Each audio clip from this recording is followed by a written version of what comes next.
What's up, y'all? Sparta here. For this video, I want to detail the port differences between mobile, in particular, obviously Android, and Switch ports between two games. So, the two games I'm going to be comparing is Bloodstained, Ritual of the Night, and Dead Cells. So, the main reason I did this is because it's very interesting to see the differences and the amount of like various things that are different between a mobile port of a game and a Switch port of a game. Obviously, a Switch would technically be mobile; it is portable, but due to the fact that this has pretty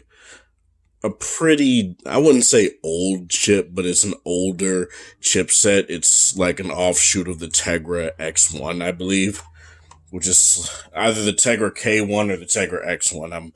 I'm believe more is the Tegra X1 that it's based off of, but we'll get into that in a minute. So obviously between the two, like I said, Dead Cells and Bloodstained. So first, what I'm going to do is I'll boot up Dead Cells on both here, mainly to show you guys how fast both do it. But I'll also, for the S21 Ultra here, I'm going to connect the Xbox Moga controller. And where's it at? It's right there. No, let me not give the Ultra quite an advantage like that quite yet. Let me let's do it like this. Oh my god. Okay, so key differences obviously is that on the S21 Ultra you obviously get a way more screen real estate. Get a higher resolution display, quad HD. You get a 120 hertz display. It's OLED, and obviously Samsung likes to sit there and deeply saturate their displays, make them nice and have colors and all that pop. And I will say that it makes the Switch's display look kind of dull. I'm not going to sit here and lie about that. Typically, I don't really care for saturation. It does tend to do, phones in particular tend to do it a little bit too much, but I feel like in this case, I feel Samsung is totally fine with how they do it on here. So let's get into this.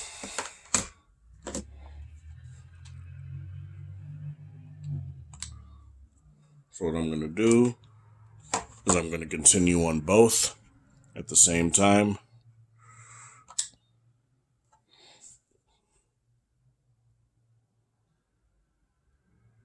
Look at how much faster it did that on the S21 Ultra there. It's still loading on the Switch. Now, obviously, Snapdragon 888 versus, I assume, Tegra. I'm going to just say Tegra X1. Far faster. No issues with that. Far smoother. It honestly, doing it both side by side. I'm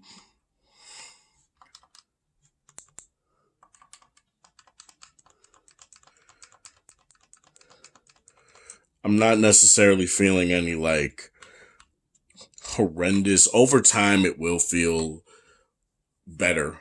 In my personal opinion, I do feel like the 120 hertz definitely helps this game feel far smoother. And it's just, the game itself is very well optimized when it comes to both, I feel. Don't really get frame drops on either. Honestly, I do feel like on both you won't really have that big of a deal.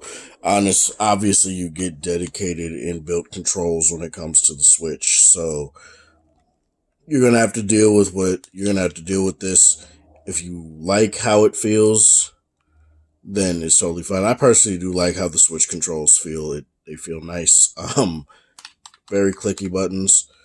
No real issue with that at all. Not really mushy, though they may get mushy over time. I've had this particular one for over a year, and it really hasn't failed me at all. So that's really nice.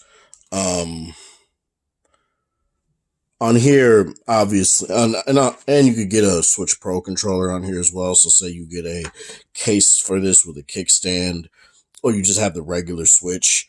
You can either just use the Joy-Cons on there, play it separately, or use the Switch Pro controller on the Switch Lite as well, if you want to do that. Whereas on here, you could either use an Xbox Moga controller, a PlayStation 5 controller, a SteelSeries controller, any Bluetooth controller that can connect to your phone you can use on here. And it works totally fine. This was made alongside the S21 Ultra, I believe, or at least this S20 Ultra. And it's a very nice controller. It feels nice. It comes with like a little mount that you could have to mount the phone on it. I don't use it, so it's something I just don't use, don't really care for. But honestly, when it comes to trigger actuation, things like that, this controller feels nice as well. Clicky buttons, decent D-pad, everything just feels nice. So, yeah. In terms of that, that's good. Let's go over to Bloodstained here.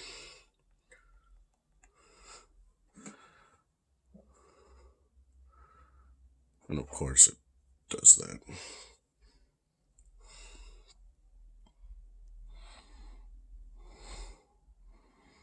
What matters to me is less the amount of time it takes to boot up, but another thing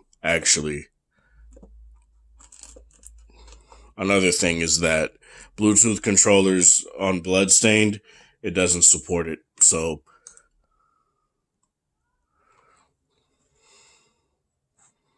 that's just something you're going to have to deal with.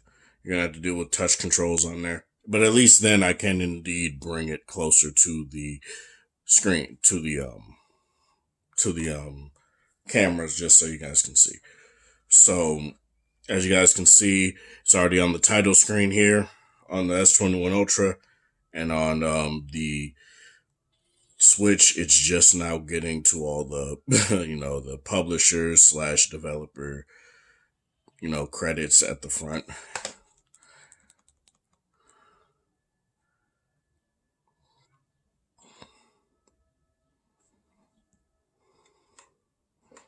Let me just make sure. Yep, nothing's happening here, so I'll just turn it off. Still stuck on a white screen here. I do feel like the Switch port of Bloodstained is kind of piss poor, but we'll get into this in a second here. So,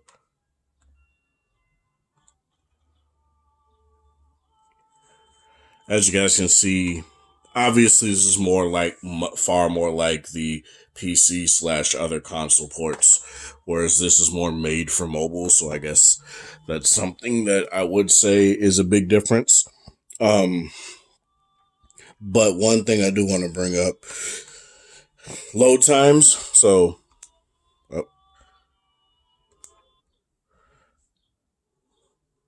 as you guys can see, S21 Ultra is already here. Whereas the Switch is still loading. It's like 60% of the way there. And now maybe 80. Okay, now it's done. So I'm going to just use the Switch first. So on here, oh God. It runs at a far more not unstable, but it's mostly 30 from what I can tell. It just feels not that great. And obviously I'm farther on this than I am on I just bought the Bloodstained mobile port, so I got to get to where I'm at. But controls are like a basic, portable 2D Castlevania game, so you know that this is totally fine. but it's mainly just the problem that I tend to have is that it doesn't feel amazing, and it kind of kept me from playing this game on the Switch that much. So what I'm going to do now is obviously I'm going to show you guys here. I feel like obviously the Switch has like a 720p screen, so you're going to have to deal with that.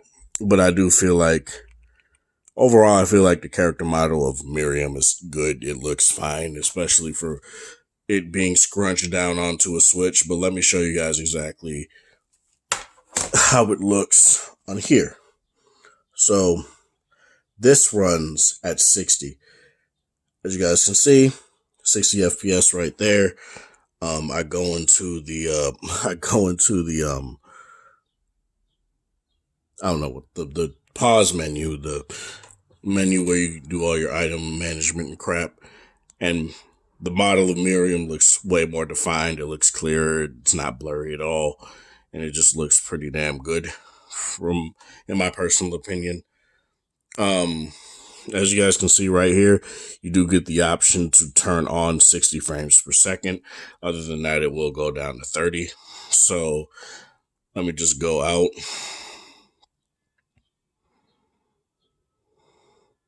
Okay, it's getting a little bit choppy there, but it's fine.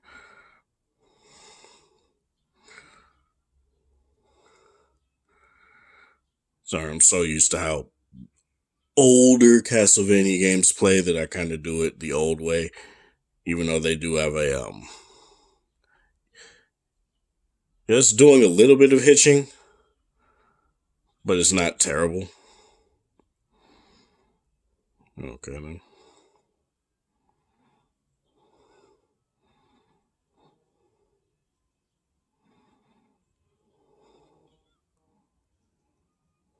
Oh, and it also vibrates as well. Yeah, everything just looks far nicer when it runs at a smoother frame rate, obviously. There are some issues, like I do feel like it's a little bit choppy in some areas, but compared to what it is on the Switch, I feel like this is a far more realized port. If it would be the port I play more than the Switch version, and I don't understand why it can't. If the Switch version ran at 60 frames per second and loaded a bit quicker, I'd be fine with it. I don't know why it doesn't, but I keep mispressing buttons. It's very awkward doing this on a touchscreen. I will say that. But yeah. And every time you get hit or fall, the phone does indeed give you some feedback in terms of the vibration. So, as well as when you level up. But yeah, overall, I do feel, and I guess I'll just show you guys exactly what I mean. So as you can see, obviously due to how the menu is sorted out right here, it is more akin to like a traditional either Game Boy, like how these games used to be played, or like a console. Whereas this is more touch based, and it honestly just feels pretty damn organic, I will say. It doesn't necessarily feel terrible at all. I just don't really have any sort of issue with how this goes. Getting to everything is seamless. You just get to the point with it. And I do feel like they did a pretty damn good job when it comes to that. So in terms of both of those games, that's pretty much all I got to say about them. As you guys can see, mobile ports have definitely come a long way. And I don't necessarily want to say that, oh, look at this, the S21 Ultra completely decimates the Switch in terms of all that. That's not what I'm saying. They're both obviously one is a phone, so it's made for phone purposes. One is a portable console, so it's made for those purposes. So you're going to have to pick and choose. But in terms of what the ports are and how they operate, I do feel like they did a much better job. Not necessarily a better job with Dead Cells. I just feel like they were working better with the hardware, especially compared to Bloodstained. But in terms of Bloodstained on mobile, I feel like they did a far better job. Add controller support, add 120 FPS, and honestly, it being a little bit better optimized, and it'll just be the port that I would play more. But that's all I really want to say with this. This is Sparta. Thank you guys for watching. Thanks for the support, and I hope you guys have a wonderful Thursday, or whatever time of day it is in your area. Have a good one.